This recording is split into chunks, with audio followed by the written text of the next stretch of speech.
Alright, so this is the second devlog that I'm going to upload, and it is going to be my progress for the week because I have a habit of burning myself out, so I have a strict schedule to only do about 7, 8 hours a week. So for the first week, this is what I have. I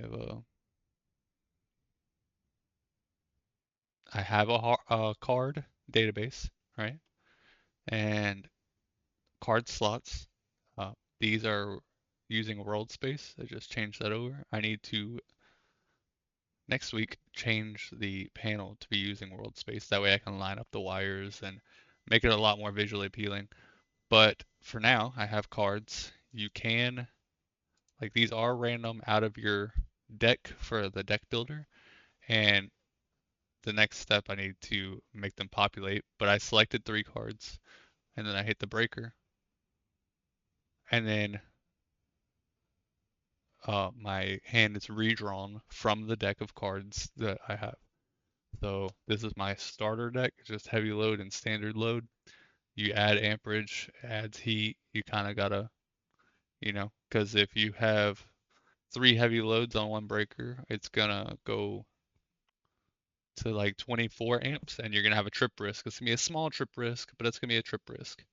And then if you say you max out all 3 breakers and they don't trip, then you have a chance of tripping the main, which is only 50 amps, if you use only heavy load cards.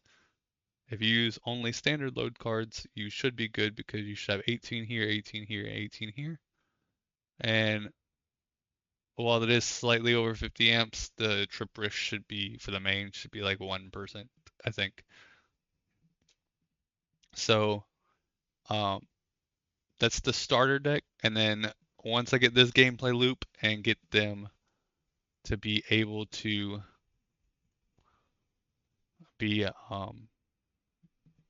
to visually show and count in scoring, because right now I still have the preset breaker loads, like this one's set to 27 or whatever it said down here. This one's set to 12 or 5 or something. So the cards aren't actually affecting the breaker loads, but, and then this is where you would go to the shop. So next week I'm going to work on getting the cards to visually appear in these slots when you play them, right? And getting them, getting the panel resized correctly for the game board and put on world space. That way resolution changes don't move the panel and then rescale the panel. And use the cards in scoring.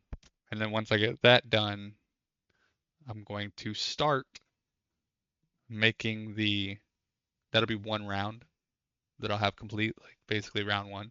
Then I'm going to start making uh,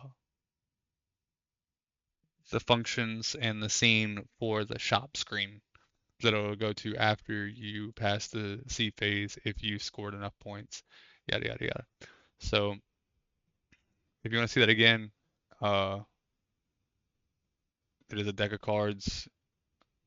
Only has 2 cards to start off with, and they do get recycled and redrawn randomly when you play your hand. So that's all I got for this week.